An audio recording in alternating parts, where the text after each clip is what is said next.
বলছি, মানুষের জীবনে সবচেয়ে গুরুত্বপূর্ণ ভিন্ন ধরনের কাজ সালাত, নামাজ। মানুষের জীবনে এর চেয়ে জরুরি কোনো কাজ নেই। পৃথিবীর এমন কোনো কাজ নেই যেটা নামাজের সালাতের চেয়ে জরুরি হতে পারে। মানুষের জীবনে দ্বিতীয় জরুরি কাজ হালাল রুজি। এ কথাই ঠিক যে নামাজ না থাকলে, সালাত না থাকলে হজের ইবাদত বাতিল হবে, অথচ হজ বড় ইবাদত। এ কথাই ঠিক যে ইবাদতের জগতে সবচেয়ে দামি ইবাদত সিয়াম, রোজা থাকা। এরপরেও যদি সালাত না থাকে তাহলে রোজা সিয়ামের মতো দামি ইবাদত বাতিল বলে গণ্য হবে। এ কথাই ঠিক যে ইবাদতের জগতে সবচেয়ে শক্তিশালী, ক্ষমতাধর, পাওয়ারফুল ইবাদত হলো দান। সব ইবাদত শুধু আপনার উপকার করে, আর দান আপনাকে ছেড়ে আপনার তো উপকার করে করে আর একজনের করে। হজ করলেন শুধু আপনার উপকার, সিয়াম রোজা থাকলেন শুধু আপনার উপকার, সালাত আদায় করলেন, নামাজ পড়লেন শুধু আপনার উপকার, কোরআন তেলাওয়াত করলেন শুধু আপনার উপকার, সুবহানাল্লাহ আলহামদুলিল্লাহ বললেন শুধু আপনার উপকার। কিন্তু দান করলেন যখন, তখন আপনার সাথে সাথে আর একজনের। কিভাবে?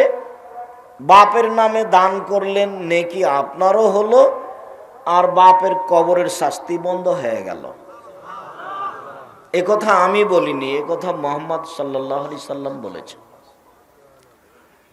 আপনি পাপ করেছেন, আল্লাহ আপনার উপরে রাগান্বিত হয়ে আছেন, জাহান্নামে দিবেন, কিন্তু আপনি দান করলেন, তখন আল্লাহর রাগটা মিটে গেল, স্বাভাবিক হয়ে গেল।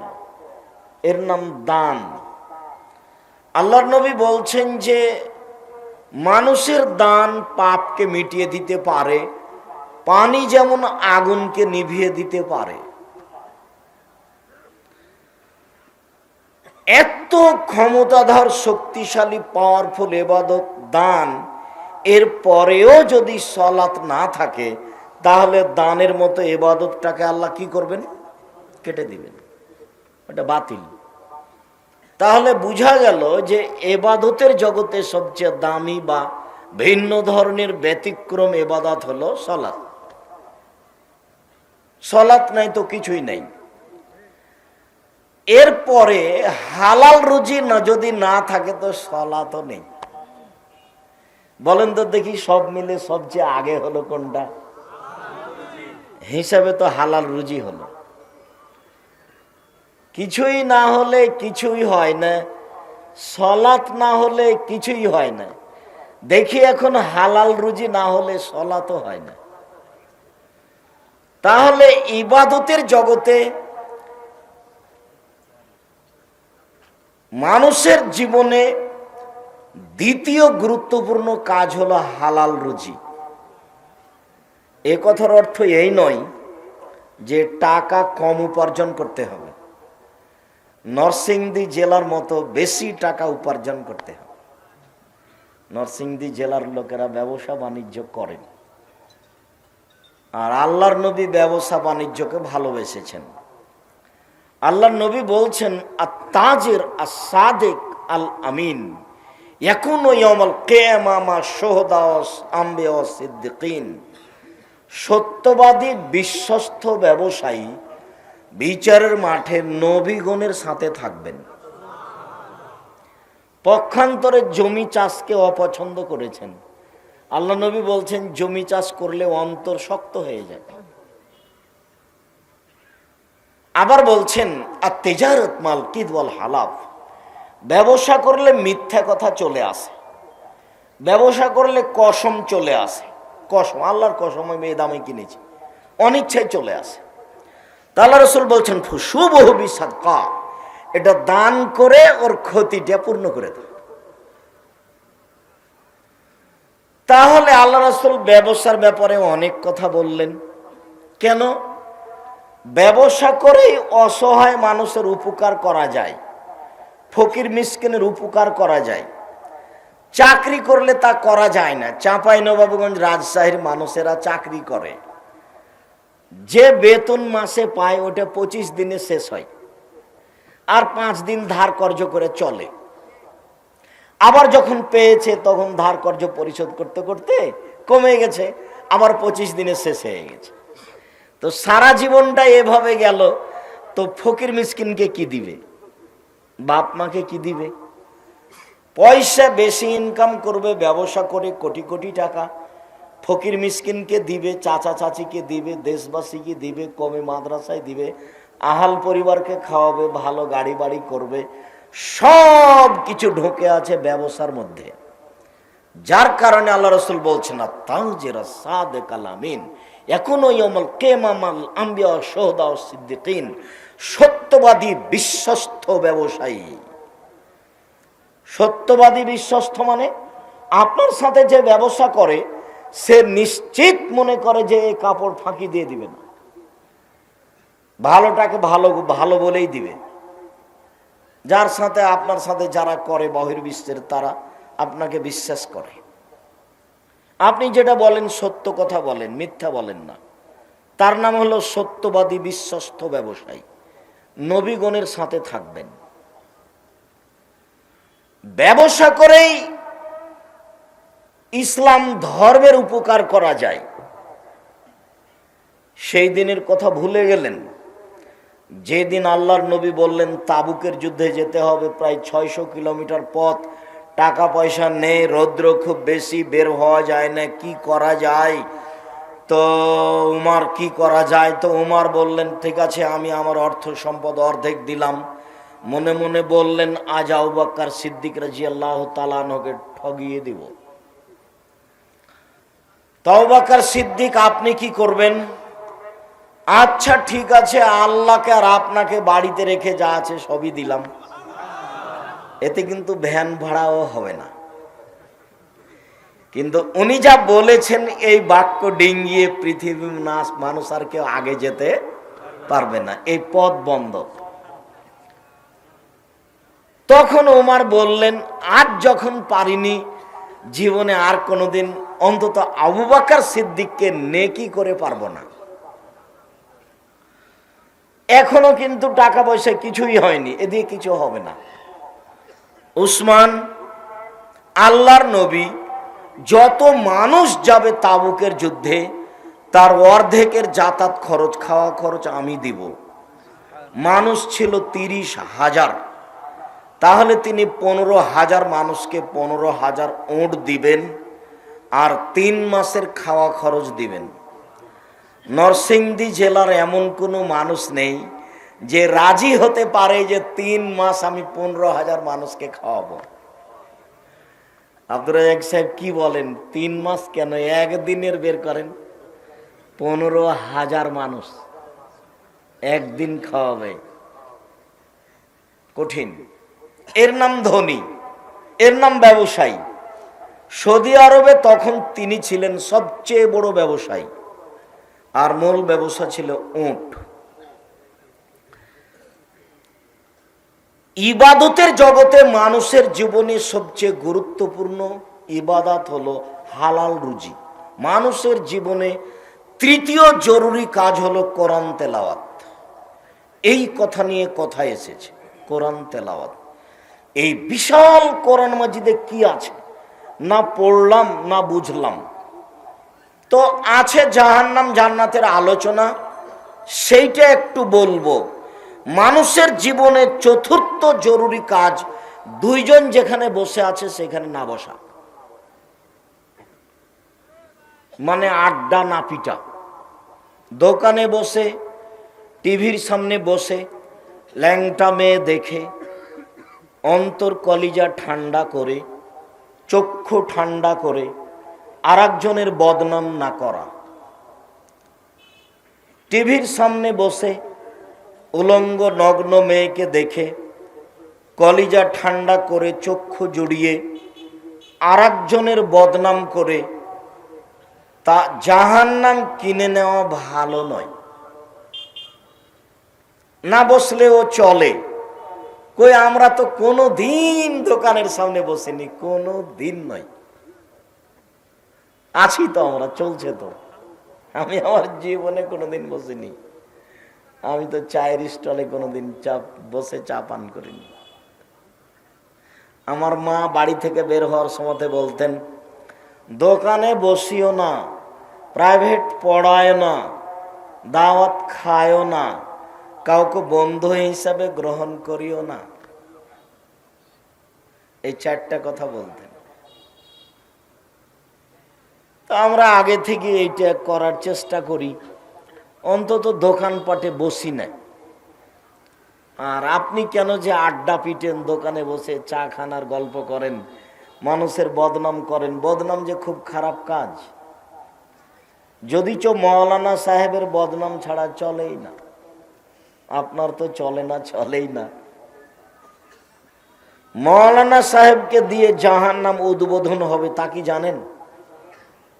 এদেশে একটা বই পাওয়া যায়, বক্তা শ্রোতার পরিচয়। নাম শুনেছেন কোনোদিন? সেই বইয়ে লেখা আছে যে মৌলানা সাহেবকে দিয়ে জাহান্নাম উদ্বোধন হবে। জান্নাত কাকে দিয়ে উদ্বোধন হবে এই কথা বলা হয়নি, তবে বলা যেতে পারে যে সর্বপ্রথমে জান্নাতে প্রবেশ করবেন মুহাম্মদ সাল্লাল্লাহু আলাইহি ওয়াসাল্লাম। এই হিসাবে তাকে দিয়ে উদ্বোধন করা হবে, এটাই ধরে নিতে হবে। সম্মানিত দ্বীনী ভাই বোন, মানুষের জীবনে গুরুত্বপূর্ণ কাজ 4টে। তার 4 নাম্বার হচ্ছে দোকানপাটে বসে গল্প না করা। বিশাল কোরআন মাজিদে কি আছে? এই বিশাল কোরআন মাজিদে 1 নাম্বার আছে আল্লাহর ক্ষমতা। শুধু ক্ষমতা। ক্ষমতা দিয়ে কোরআন মাজিদকে ভরে ফেলেছেন। ক্ষমতা দেখাতে গিয়ে 1 নম্বরে দেখিয়েছেন আকাশ জমিনের মালিক তিনি। কে পারে আকাশ বানাতে? কে পারে জমিন বানাতে? মানুষ, জিন, ফেরেশতাকে পৃথিবীর জন্ম থেকে নিয়ে কিয়ামত পর্যন্ত চ্যালেঞ্জ করেছেন। পারলে কেউ ভেঙে দিতে পারে, পারলে কেউ তার মতো বানাতে পারে। কিয়ামত পর্যন্ত আকাশ জমিনের মতো কেউ বানাতেও পারবে না, কেউ ভাঙতেও পারবে না। তার নাম ক্ষমতা। 2, সূর্য এবং চন্দ্র। বলতে পারে কেউ কিভাবে আসে কিভাবে যায়? ঠেকাতে পারে কেউ? আজকে ঠেকিয়ে দিলাম। জিন, ইনসান, ফেরেশতাকে চ্যালেঞ্জ করা আছে, পৃথিবীর জন্ম থেকে নিয়ে কিয়ামত পর্যন্ত কেউ চন্দ্র সূর্যকে ঠেকাতে পারবে না। তার নাম ক্ষমতা। যেখানে সেখানে কোরআন মাজিদের পাতায় পাতায় চন্দ্র সূর্য, চন্দ্র সূর্য, আকাশ জমিন। 3 হচ্ছে রাত দিন। কিভাবে আসে কিভাবে যায়, কিভাবে কমে কিভাবে বাড়ে, পারে কে কেউ ঠেকাতে? কেউ পারে না। মানুষ পারে না, জিন পারে না, ফেরেশতা পারে না। এই দিন রাতের আসা যাওয়াকে কেউ ঠেকাতে পারে না। ঠেকাক না কেউ, এটা হলো তার ক্ষমতা। আকাশ থেকে বৃষ্টি বর্ষণ করে ঘাস উৎপাদন করেন, পারে কি কেউ বৃষ্টি বর্ষণ করে ঘাস উৎপাদন করতে? ক্ষমতা।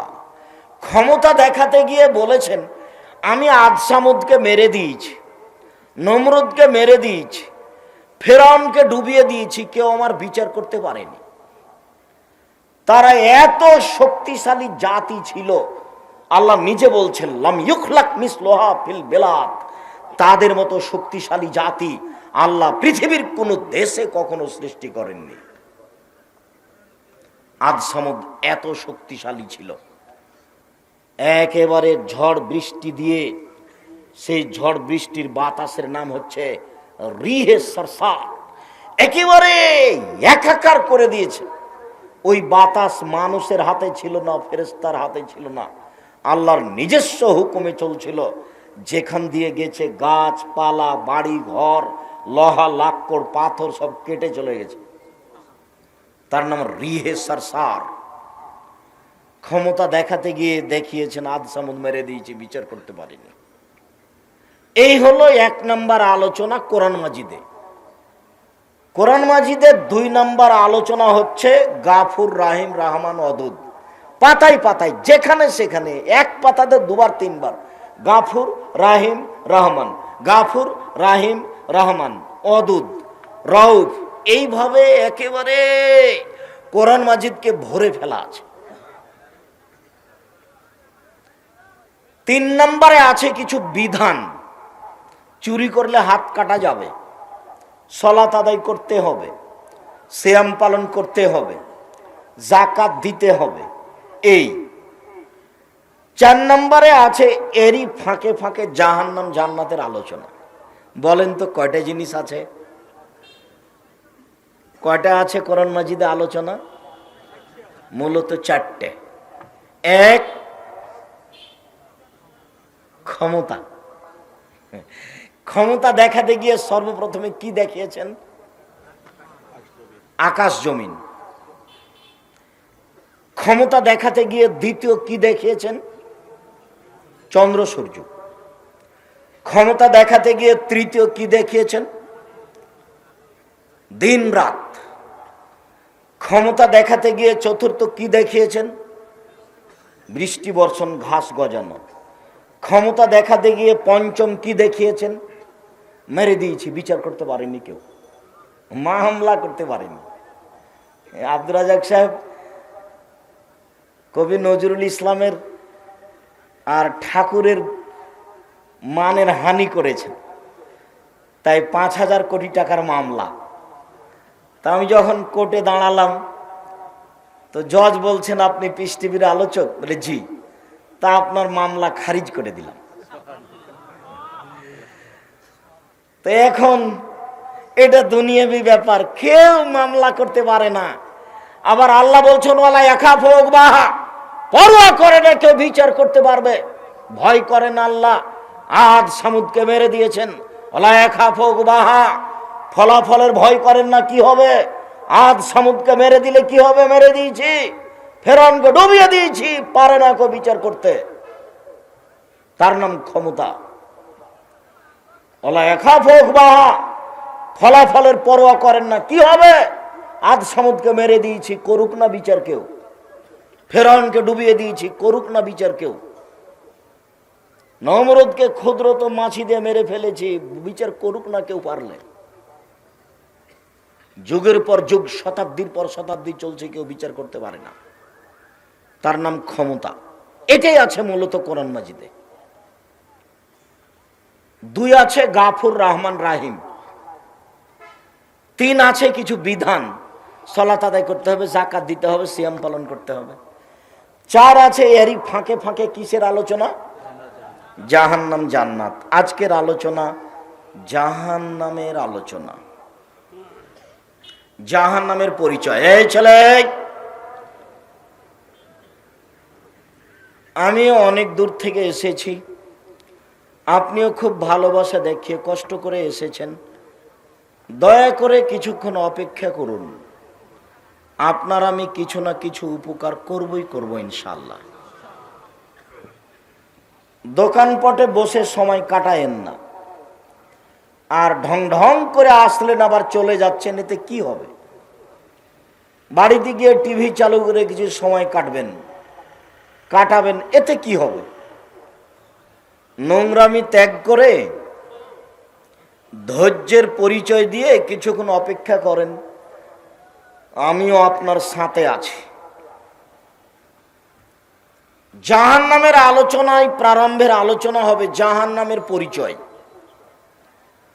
তারপরের আলোচনা হবে জাহান্নামকে বিচারের মাঠে টেনে নিয়ে যাওয়া হবে, তারপরের আলোচনা হবে জাহান্নাম কথা বলতে পারে, তারপরের আলোচনা হবে জাহান্নামের খড়ি হবে মানুষ ও পাথর, তারপরের আলোচনা হবে জাহান্নামীদেরকে বেঁধে নিয়ে যাওয়া হবে, তারপরের আলোচনা হবে সংক্ষিপ্ত জাহান্নামের শাস্তি, আগুন, জাক্কুম, আরো আরো আরো। সম্মানিত দিনী ভাই বোন, জাহান্নামের পরিচয়ে আল্লাহ তাআলা বলেন, হাযিহি জাহান্নামুল্লাতী কুনতুম তুআদুন ইসলাউহাল ইয়াওমা বিমা কুনতুম তাকফুরুন। এই সেই জাহান্নাম, দেখো তো, এই সেই জাহান্নাম যাকে অস্বীকার করছিলে। তো ঢোকো এখন, ইসলাউহা, ঢোকো এখন। ফাসবিরু ওয়ালা তাসবিরু, ধৈর্য ধারণ করো আর না করো, থাকো আর না থাকো, সব সমান। থাকলেই কি, না থাকলেই কি, ধৈর্য ধারণ করলেই কি আর না করলেই কি, ঢোকো। এই সেই জাহান্নাম যাকে অস্বীকার করছিলে। আফা সেহরুন হাজা, দেখো তো এটা কি জাদু? না দেখতেই পাচ্ছ না, দেখো তো এটা কি জাদু? আমি কি তোমাদের চোখে ভেলকি লাগিয়েছি? আমি তো জাহান্নামের কথা বলেছিলাম, তো সেটা তো অস্বীকার করেছিলে। দেখো তো এইটা কি জাদু? তুমি কি মনে করছো যে আমার চোখে মনে হয় জাদু করে জাহান্নাম দেখানো হচ্ছে? তুমি তো জাহান্নাম অস্বীকার করছিলে। আর সেহরুন হাজা, দেখো তো এটা কি জাদু? আমি কি তোমার চোখে ভেলকি লাগিয়েছি? না দেখতেই পাচ্ছ না। এইভাবে আল্লাহ বলবেন ফেরেশতারা মজাক করার জন্য। এইসব বোকা মানুষগুলিকে মজাক করবেন এভাবে, জাহান্নামের সামনে খাড়ো করে। আফা সেহরুন হাজা, এটি কি জাদু? দেখো তো এটি কি তোমার চোখে ভেলকি লাগানো আছে? না তুমি দেখতেই পাচ্ছ না। জাহান্নামের পরিচয়, ইন্না জাহান্নামা কানাত মিরসাদা, নিশ্চয় জাহান্নাম উঁত পেতে ধরে আছে, বসে আছে শত্রুকে ধরার জন্য। জাহান্নাম আপনার জন্য শত্রু। লুকিয়ে বসে থাকে যে, তাকে বলে শত্রু, সুযোগ পেলে ধরবে। তা আল্লাহ বলছেন যে জাহান্নাম মিরসাদ, ও উঁত পেতে বসে আছে, সুযোগ পেলেই ধরবে। লিত্তাগিনা মাআবা, সীমালঙ্ঘনকারীদের জন্য থাকার জায়গা।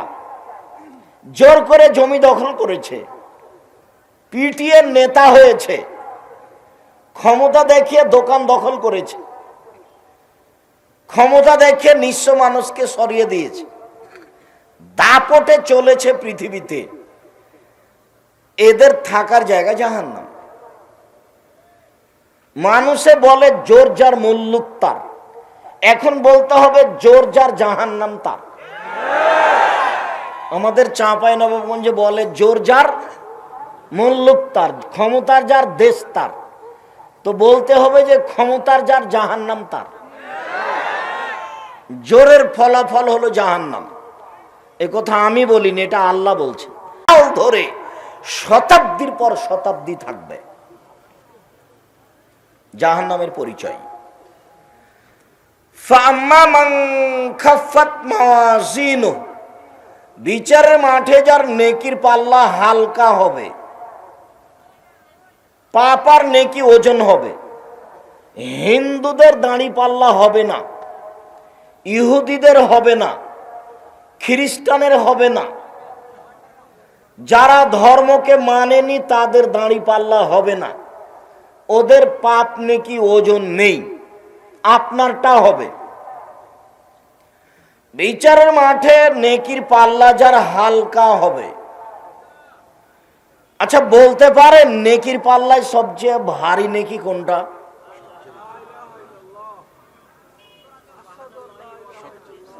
ভালো আচরণ, সদাচরণ।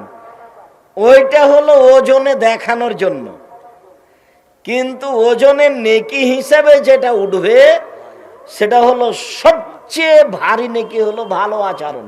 এটা আবার খুব কঠিন। আপনি এখনই উঠছিলেন গাড়িতে, তো আপনার পা আর একজনের পায়ের উপরে পড়ে গেছে, তখনও বলছে চোখ নাই, কপালে চোখ নাই, দেখতে পান না, কি যে বললো তার হিসাব নাই। আর ভ্যান চালক আর গাড়িওয়ালাকে তো দেখতে পাচ্ছেন, আর পাড়ার মহিলারাকে তো দেখতেই পাচ্ছেন, যখন ঝগড়া লাগছে আল্লাহ একেবারে ধুয়ে ছেড়ে দিচ্ছে।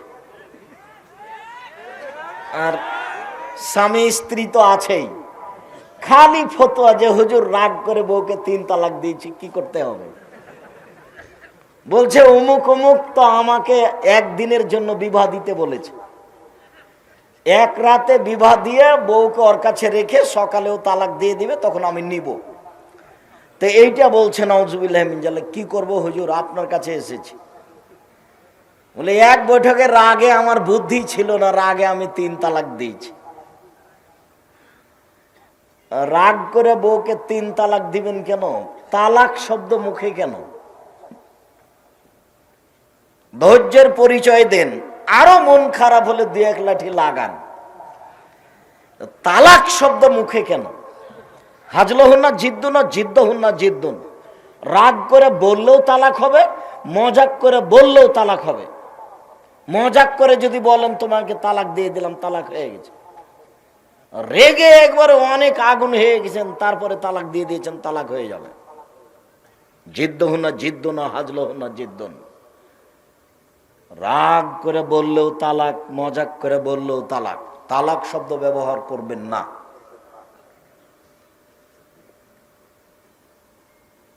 স্ত্রীর সাথে এত খারাপ আচরণ করে বউকে তালাক দিয়ে নিজেকে বড় করিয়েন না। এর চেয়ে ভালো মেয়ে পাওয়া খুব কঠিন আছে, আর একটা নিয়ে আসেন, দেখবেন তার চেয়ে খারাপ। তখন কি হবে? বউ নিয়ে ধৈর্যের পরিচয় দিবেন। অত গালি দেন কেন, অত মারেন কেন? আপনার স্বভাবটাই খারাপ। নিজের দোষটা নিজের উপরে চাপান, আর একজনের উপরে চাপান কেন? বউকে মারবেন কেন, গালি দিবেন কেন, অত নিন্দা করেন কেন? ও হচ্ছে পৃথিবীতে সবচেয়ে তৃপ্তিদায়ক বস্তু। স্বর্ণ দিয়ে ঘর বানিয়ে অত তৃপ্তি হবে না। বউয়ের কাছে যে তৃপ্তি আছে ওটা আল্লাহ বলেন।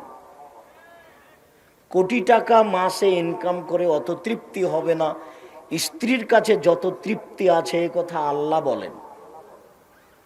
তো সেই তৃপ্তি উঠাতে হলে মারলে সেটা টিকবে? গালি দিলে সেটা টিকবে?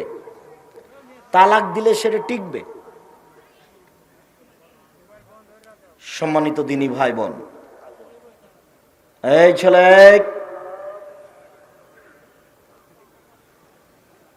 একটু ধৈর্যের পরিচয় দিবেন। বলছিলাম যে বিচারের মাঠে নেকির পাল্লাই সবচেয়ে ভারী নেকি কোনটা বলেন তো? ভালো আচরণ, সদাচরণ, ভালো কথা, নরম কথা। এইটা করা যায় না, টিকা যায় না। এর উপরে টিকা যায় না কেন? বংশীয় ক্ষমতা। টিকা যায় না কেন? দলীয় ক্ষমতা। টিকা যায় না কেন? অর্থের ক্ষমতা। যার কারণে ভালো আচরণে টিকা যায় না। ভালো কথা, ভালো কর্মের নাম সদাচরণ। এইবার দেখি একটা কথা, আল্লাহর নবী বললেন, শোনো, জান্নাতে কত অলি ঘর আছে, এত উন্নত মানের পদার্থ দিয়ে তৈরি করা আছে। ইরাক খারেজ মিন বাতিনহা বাতিনহা মিন খারেজহা। যার বাহির থেকে ভিতর দেখা যায়, ভিতর থেকে বাহির দেখা যায়, খালি টক টক টক টক টক টক করছে, খুব উন্নত মানের ঘর। তখন সাহাবীগণ বলছেন, লিমান হাজিহি, এত দামি ঘর কে পাবে? তখন আল্লাহ রসুল উত্তরে 1 নম্বরে বললেন, লেমান আলানাল কালামা, যার মুখের ভাষা নরম। সদাচরণের 1 নম্বর পথ হলো মুখের ভাষা। আর আপনার মুখখান খালি বাডুসের বদনাম করে। আপনার মুখখান কত ঘৃণিত তা বিবেচনা করেছেন? খালি কথাই কথাই মানুষের বদনাম, আর কথাই কথাই খালি মুনাফিকি, খালি দোকানে বসে আড্ডা পিটার মুনাফিকি করা। চরিত্র নীতি পরিবর্তন করুন, নরম কথা বলেন, এটা হলো সদাচরণের সবচেয়ে বড় দিক। তাহলে দামি ঘরটা পাবে কে? যার মুখের ভাষা নরম। সবচেয়ে ভারী নেকি দাঁড়ি পাল্লাই কোনটা? সদাচরণ। এরপরে আর একটা আছে, বলেন তো দেখি কি? সুবহানাল্লাহি ওয়া বিহামদিহি সুবহানাল্লাহিল আযীম। রাসূল সাল্লাল্লাহু আলাইহি সাল্লাম বলেন, কালেমাতানে, দুইটি শব্দ, খাফিফাতানে আলাল লিসানে, মুখে হালকা, সাকিলাতানে ফিল মিজানে, দাড়িপাল্লায় ভারী, হাবিবাতানে ইলার রহমানে, রহমানের নিকটে প্রিয়। এক, সুবহানাল্লাহি ওয়া বিহামদিহি সুবহানাল্লাহিল আযীম। সকালে বিকালে তাসবিহ করতে হবে। সকালে বিকালে তাসবিহ কি করবেন? বসে বসে করেন, আর যদি ঘুম ধরে তাহলে দাঁড়িয়ে হাঁটেন আর করেন ঘরে। সালাম ফিরার পর্বে পরে যে তাসবিহ আছে সেইগুলি করেন। তারপরে সুবহানাল্লাহি ওয়া বিহামদিহি সুবহানাল্লাহিল আযীম 3 আর 5 আর কিছু বলেন। সুবহানাল্লাহি ওয়া আলহামদুলিল্লাহি ওয়া লা ইলাহা ইল্লাল্লাহু আল্লাহু আকবার, এটা কিছু বলেন। তারপরে বলেন বিসমিল্লাহিল্লাযী লা ইয়াযুররু মা ইসমিহি শাই 3 বার। তারপর বলেন রাজিতু বিল্লাহি রাব্বান ওয়াল ইসলামে দীনান ওয়া মুহাম্মাদিন নাবিয়ান 3 বার। তারপর বলেন ইয়া হাইয়ু ইয়া কাইয়ুম বিরহমাতিকা আস্তাগীস ওয়াসলি লিসানি কুল্লাহু লা তাকলিন নাফসি তারফাতা আইনিন 3 বার। তারপরে সুবহানাল্লাহ আলহামদুলিল্লাহ আল্লাহু আকবার থাকলো। আস্তাগফিরুল্লাহ ওয়া আতুবু ইলাইহি 3 বার। আস্তাগফিরুল্লাহ আল্লাযী লা ইলাহা ইল্লা হুয়াল হাইয়ুল কাইয়ুম ওয়া আতুবু ইলাইহি 3 বার। রব্বিগফিরলি ওয়া তুব আলাইয়া ইন্নাকা আনতাত তাওয়াবুল গাফুর 3 বার। আল্লাহুম্মা আনতা রাব্বি লা ইলাহা ইল্লা আনতা খালাকতানি ওয়া আনা আবদুকা ওয়া আনা আলা আহদিকা ওয়া আহদিকা মাসতাতাতু আউযু বিকা মিন শাররি মা সানাতু আবু লাকা বিনি'মাতিকা আলাইয়া ওয়া আবু বিযামবি ফাগফিরলি ফাইন্নাহু লা ইয়াগফিরু যুনুবা ইল্লা আনতা 1 বার।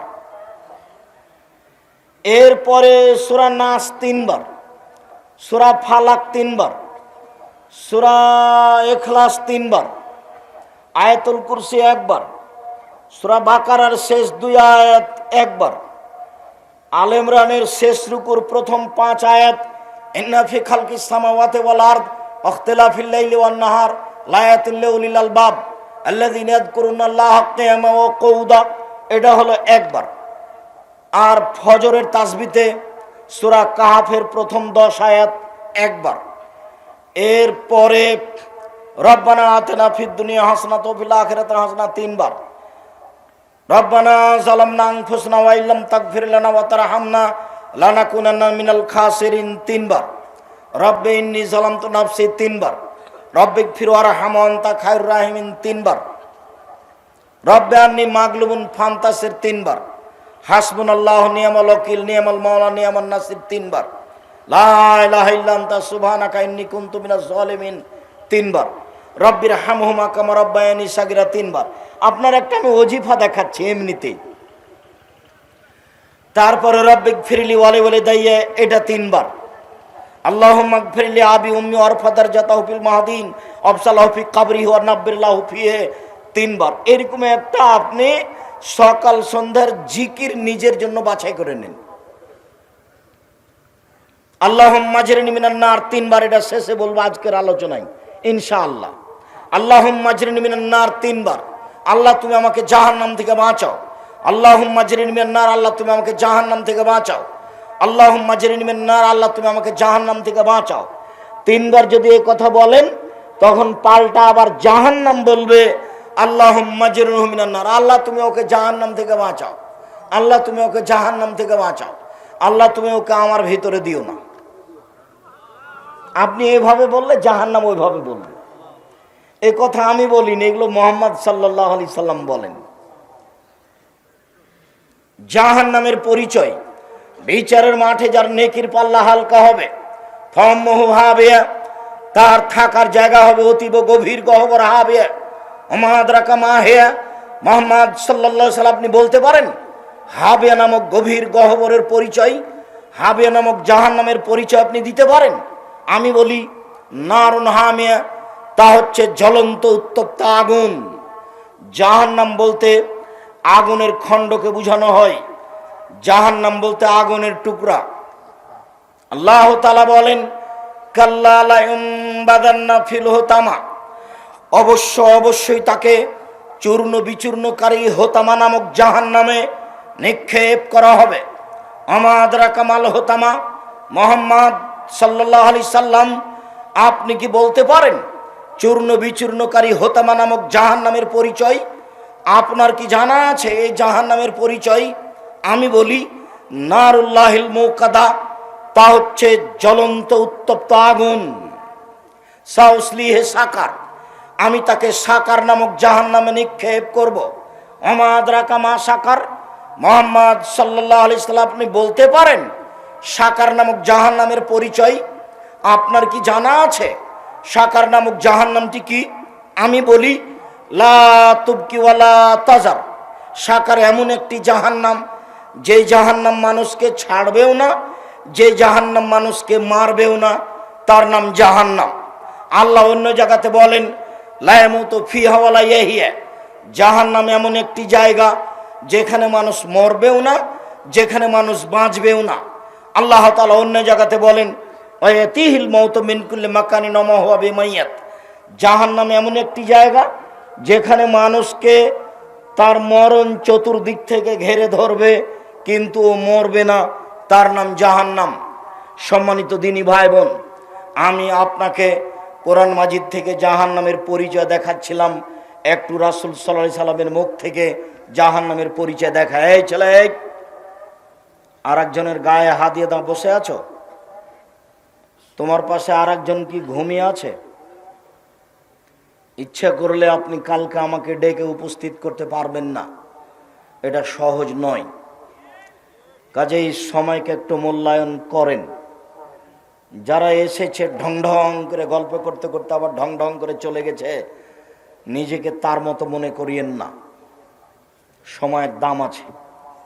যদিও আমি আমার জীবনে এইভাবে দিন প্রচারের ব্যবস্থাকে কোনোদিন পছন্দ করিনি, কিন্তু বলতে হয় নিরুপায় হয়ে ধরে নিয়েছি। তবে আমি এই 31 বছর জীবনে কোনোদিন অপ্রয়োজনীয় কোনো বাক্য বলিনি। তবে আমি 31 বছর জীবনে কোনোদিন কেচ্ছা কাহিনী বলিনি।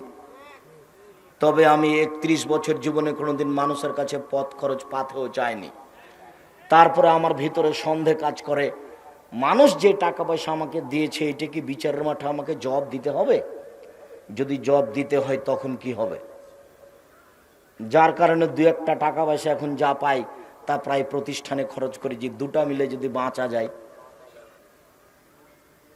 আবার আশা করছি যদি এটাতে একটাতে টিকতে না পারি, তো মানুষজন যে আমার কথা মেনে চলে, ওরা যে নেকি করছে ওখান থেকে কিছু পেয়ে যদি বিচারের মাঠে টিকতে পারি, কোনো রকম করে পার হওয়ার ব্যবস্থা হবে কিনা আল্লাহ ভালো জানে। তুমি সর্বশক্তিমান, মানুষ হিসাবে কিছু ভুল ত্রুটি থাকলে তুমি মাফ করো।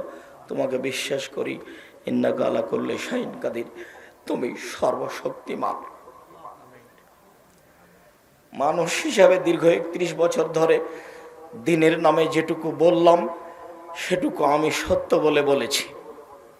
আমি কোথাও বুঝতে ভুল করেছি, আমি ত্রুটিপূর্ণ বলেছি এমনটা আমার মনে বলে না। আমার সন্দেহ কোনো সময় কাজ করে না যে আমি মনে হয় মানুষকে ভুল বলেছি। এরপরেও যদি কোথাও ভুল থাকে তাহলে তুমি মাফ করো। আমি মানুষ হিসাবে কোনোদিন আমার একটা পদক্ষেপ, এক পা আমি স্বার্থ নিয়ে ফেলেছি তা আমার মনে বলে না। কোথাও যদি স্বার্থ থেকে থাকে তাহলে তুমি আমাকে মাফ করো। আমি স্বার্থ বুঝতে পারিনি। আমার বাপের ওই সব কথা মনে পড়ে। আমার বাপ যখন আমার কাছে পত্র লিখে পাঠাতেন, আমার ছোট বোন দিয়ে লিখতেন, আমার বাপ অক্ষর চিনতেন না। কাগজে লেখা থাকতো, কালাই বিক্রি এত টাকা, সরিষা বিক্রি এত টাকা, ধান বিক্রি এত টাকা, তোমার কাছে 1000 টাকা পাঠালাম। আমার বাপ নিরক্ষর মানুষ, এই টাকাটা নিয়ে ইন্ডিয়া গেছেন। ইন্ডিয়া গিয়ে দালালদের ধরে টাকাটাকে ইন্ডিয়ান করেছেন। 1000 টাকা 400 টাকা পেয়েছে। ও কি বলেছে সেটা আমার আব্বা বুঝেন না। তাকে আবার বলেছে এই টাকাটা আমার ছেলের কাছে পাঠাতে হবে। ও যে কি লিখেছে সেটা আমার বাপ বুঝতে পারেননি। আমি বলি যে এর বিনিময়ে তুমি দিতে পারো, পৃথিবীর কেউ পারে না। কোনো ভুল ত্রুটি থাকলে তুমি তাকে মাফ করো। তুমি সর্বশক্তিমান, ইন্নাকা আলা কুল্লি শাইইন কাদির, তুমি সবকিছু করতে পারো। যার জন্য জামিয়া সালাফিয়ার ব্যাপারে আপনাদেরকে আমি বলি, জামিয়া সালাফিয়া আপনাদের কাছে আমানত থাকছে। আমি দিনরাত দোয়া করছি তুমি জামিয়া সালাফিয়া কবুল করো। আমি এর পিছনে শ্রম দিয়েছি, আমি এটা চালাতে নিজে সক্ষম নই, আমি এটা নিজে নিনি, এটা তুমি চাপিয়ে দিয়েছ, তুমি দেখিও। জাতিকে আমি বলে যাচ্ছি, যদি কারো দ্বারা ক্ষতি হয় জব তাকে দিতে হবে। আমি এক সন্ধ্যা খেলে আমি তার টাকা দিয়ে দিই, আমি আপনাদের জামিয়া সালাফের কোনো সুবিধা ভোগ করি না। এদেশে আপনার বাড়ির পাশে যেটা জামিয়া সালাফে হাঁটাবো বীর হাঁটাবো, এটা এখন প্রায় 50 বিঘা জমির উপরে অবস্থান করে। আর যেটা রাজশাহী ডাঙ্গিপাড়া, সেটা প্রায় 24-25 বিঘা জমির উপর অবস্থান করে। দুই প্রতিষ্ঠানে এখন 4000-এর বেশি ছেলে মেয়ে, তার 300 এতিম, বহু ছেলে মেয়ে অসহায়, তারা শিক্ষা অর্জন করছে।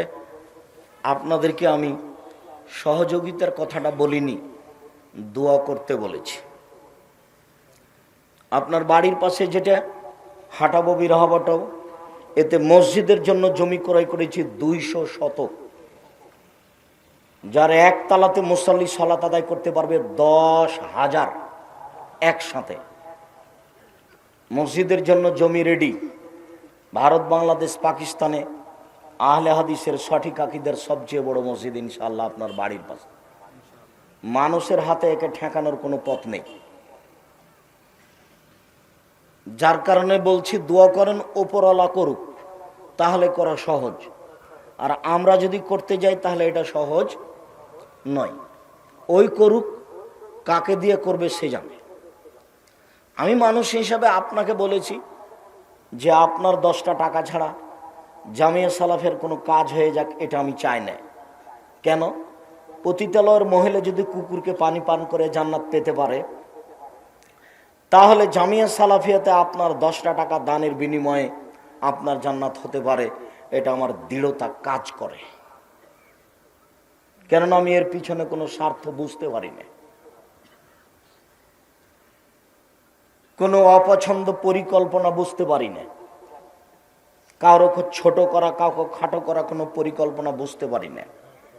সম্মানিত দিনী ভাই বোন, ইন্না সাখরাতা লাযীমা লা তুলকা মিন শাফিরে জাহান্নাম, বিশাল একটা পাথর খণ্ড যদি জাহান্নামের মুখের উপরে ছেড়ে দেওয়া হয়, তাহলে নিচে পৌঁছিতে সময় লাগবে 70 বছর। 1 কোটি মণ ওজনের পাথর যদি 1 ঘন্টা নিচে যায় কত কিলো যেতে পারে?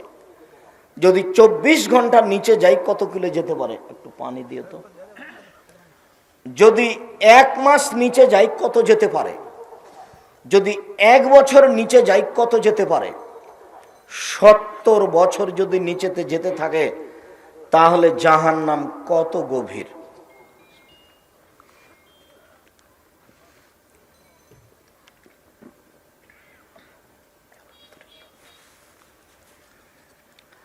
জাহান্নামের সব নিচে হিন্দু থাকবে, এ কথা আল্লাহর নবী বলেননি, তবে জাহান্নামে যাবে তারা।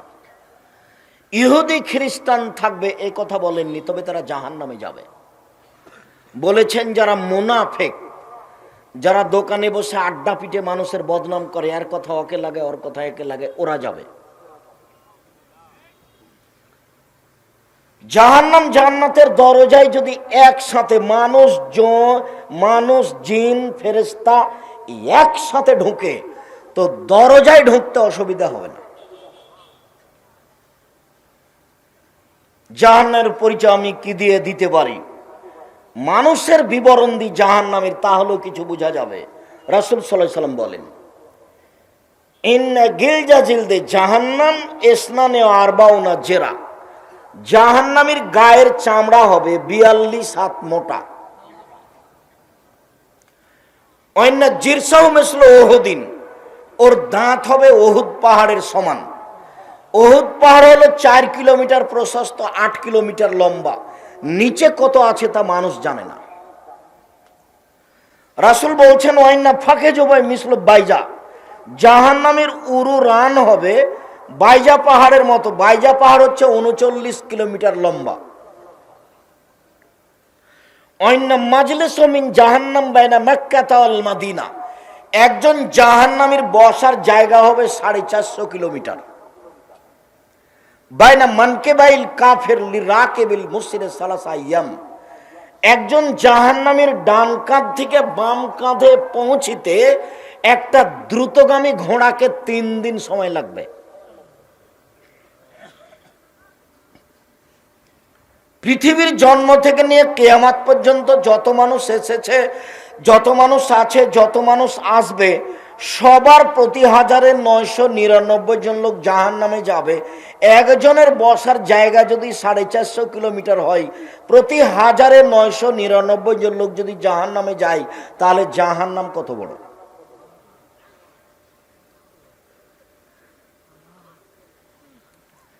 জাহান্নামকে টেনে হেঁচড়ে বিচারের মাঠে নিয়ে যাওয়া হবে, তাহলে জাহান্নাম রেডি আছে। কেন রেডি তো আছে, শুনেননি? ওই যে আল্লাহ রসুল বলছেন, আমি স্বপ্নে জান্নাত দেখলাম, জাহান্নাম দেখলাম। জান্নাতে যখন ঘুরছিলাম, দেখলাম একটা সুন্দর টকটকে ঝকঝকে ঘর, পাশে একজন বৃদ্ধা মহিলা পানি নিয়ে অজু করছে, হাত পা ধুচ্ছে। আমি বললাম, মহিলা বলতে পারে এই ঘরটা কার? তাহলে মহিলা বললো, এই ঘরটা উমারের। তো আমার মন চাইলো, আল্লাহু সামাদ, ঘরের বাহির যদি এত ঝকঝকে হয়, ভিতরই বা কেমন? তো আমার একটু ভিতরটা দেখার স্বাদ হলো। এরপরে মনে পড়লো, উমার, এটা উমারের ঘর, এত বড় মানুষের ঘরে ঢোকা যাবে না। উমারের আত্মমর্যাদা হিসাব করে আমি ভিতরে ঢুকলাম না। সকাল হয়ে গেল, উমারের সাথে দেখা। উমার, স্বপ্নে আমি জান্নাত জাহান্নাম দেখলাম, জান্নাতে ঘুরতে ঘুরতে তোমার ঘরটা দেখলাম, তোমার ঘরটা দেখে আমার ভিতরে ঢোকার স্বাদ জাগলো, কিন্তু তোমার আত্মমর্যাদাকে হিসাব করলাম, এত বড় মানুষের ঘরে আমি ঢুকি কি করে, তাই আমি ঢুকিনি। এই কথা বলতে না বলতে উমার বলছেন, আল্লাহর নবী, আপনি আমার আত্মমর্যাদাকে খেয়াল করেন। এই কথা বলে তিনি অঝর নয়নে কাঁদতে লাগলেন। উমর রাদিয়াল্লাহু তাআলা আনহু তিনি বলেন, আমি যখন জাহান্নাম দেখছিলাম, জাহান্নাম দেখতে দেখতে দেখলাম যে ফাত্তালাতুন নারা ফিহা আকসারু আহলিহা নিসা, জাহান্নামে বেশিরভাগ দেখলাম মহিলারা, বেশিরভাগ দেখলাম মহিলারা জাহান্নামে। মদিনার মহিলারা জিজ্ঞাসা করেছিল, আল্লাহর নবী, বেশিরভাগ মহিলা জাহান্নামে যাবে কেন? আল্লাহর নবী উত্তরে বলেছিলেন, ওরা স্বামীকে মানে না, এই জন্য। সম্মানিত দিনী বোন যারা এখানে আছেন, যারা চলে গেছে তারা তো ঘুমিয়ে গেছে বা টিভি নিয়ে বসে আছে আর তাকদীর নিয়ে গেছে। যারা চলে গেছে তাদের স্বামীকে বলছি, ও বাড়িতে যে আপনার বউ কি করছে, আপনার বউ কি করে, আপনার বউ কি এমন করতে পারে, আপনার বউ কয় টাকার মালিক, আপনার বউ কয় পয়সা বিদ্যা রাখে, জানেই বা কি, আপনার কি ধারণা? মনে কষ্ট নিয়েন না, আপনি আমার কাছের দিনী ভাই। যদি মনে করেন যে বিদ্যান আমার বউ, তাহলে আসেন, আমি ঘুঘুরা তুলে দেব। আপনাকে আমি ক্ষিপ্ত হবেন এই জন্য বলিনি, আপনি আমার অনেক কাছের মানুষ।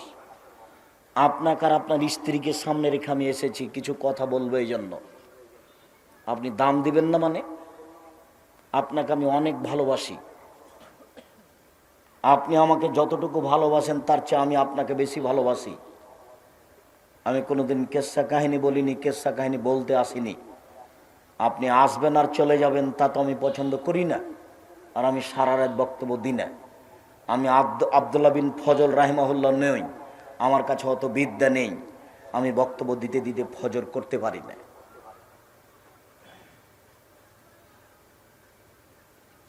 দোকানপাটে বসে না থেকে বউ বাড়িতে চলে গেছে, তাকে মোবাইল করে বলে দেন যে উঠে বসো, কান লাগিয়ে কথা শোনো, আপনার জন্য আর আপনার স্ত্রীর জন্য আমি এসেছি। এই মেয়ে শোনো, গল্প করো না। আল্লাহ রাসূল বলছেন, মহিলাদের জন্য জান্নাতের সব দরজা খোলা, যখন তারা 4টা কাজ করবে।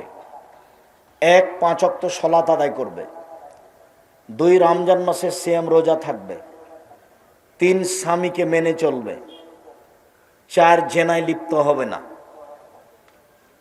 হয়েও যদি থাকে জেনা, তওবা করেন, তাহলে আপনি সবচেয়ে ভালো মানুষ হয়ে যাবেন। 4টা কাজ করেন, জান্নাতের সব দরজা খোলা। আমি বলিনি, মুহাম্মদ সাল্লাল্লাহু আলাইহি সাল্লাম বলেছেন। স্বামীকে মেনে চলা তার একটা আছে। আল্লাহ রাসূল বলছেন, আমি জাহান্নামে তাকিয়ে দেখলাম শুধু মহিলা আর মহিলা, মহিলা আর মহিলা। তো মদিনার মহিলারা জিজ্ঞাসা করলো, আল্লাহর নবী, মহিলারা বেশি জাহান্নামে কেন? তো উত্তরে বললেন যে স্বামীকে মানে না এই জন্য। তো কি হলো, কথা বলেন দেখি। এবার আল্লাহ রাসূল বলছেন যে মহিলাদের জন্য জান্নাতের সব দরজা খোলা। কি করতে পারলে? 4টে। 1 5 ওয়াক্ত সালাত, 2 রমজান মাসে সিয়াম রোজা, 3 স্বামীকে মেনে চলা, তিতা লাগলেও মিঠা লাগলেও মেনেই চলতে হবে, নইলে খোলা করে সংসার ত্যাগ করতে হবে। মাস মাস, সপ্তাহ সপ্তাহ, বছর বছর স্বামীর সাথে কথা বলবেন না। আর স্বামী 1 গ্লাস পানি চাইলে ওদিক দিয়ে হেঁটে চলে যাবেন। এই সংসারের দাম নাই। এই সংসার না করে নিজেকে খোলা করে নিয়ে নিজে বাঁচেন। আর সংসার স্বামীর সাথে করলে যতই খারাপ লাগুক, তাকে মেনে নিতে হবে। আর আপনাকে বলি, যখন তখন ওই স্ত্রীকে নিন্দা করিয়েন না, ওর বাপের বাড়ির কথা বলে কিছু বলিয়েন না, ওর রং চেহারা বলে কিছু বলিয়েন না। এটা হলো নোংরা আচরণ। তোর বাপ এই, তোর মা এই, তোর রং এই। বিবাহ করেছেন, সংসার করছেন, তার সাথে মিলামিশা করেন, তার এত নিন্দা করেন কেন? স্বভাব কেন এমন? তার এত নিন্দা করবেন কেন? যাকে নিয়ে সংসার করেন, যে রান্না বান্না করে দেয়, যে ঘর বাড়ি ঠিক করে দেয়, যে বাড়ির সব কিছু গুছায়, তার এত নিন্দা করেন কেন? তার বাপকে তুলে কথা বলেন কেন? তার মাকে তুলে কথা বলেন কেন? কেন গালি দিবেন? কেন গালি দিবেন? আল্লাহ নবী বলছেন, আমি জাহান্নামের দিকে তাকিয়ে দেখলাম বেশিরভাগ মহিলা। আবু হুরায়রা রাদিয়াল্লাহু তাআলা আনহু বলেন, সিনফান মিন আহলিন নার মারাহুমা, শোনো, আমার উম্মতের 2 শ্রেণীর মানুষ জাহান্নামে যাবে, আমি তাদের দেখিনি। আমার উম্মতের 2 শ্রেণীর মানুষ জাহান্নামে যাবে, আমি তাদের দেখিনি। এক কওমুন মাহুম সিয়া, এক শ্রেণীর মানুষের হাতে থাকবে লাঠি। এজরুবুনা বিহান নাস, লাঠিটা হবে গাভীর লেজের মতো, এক দিক মোটা এক দিক চিকন।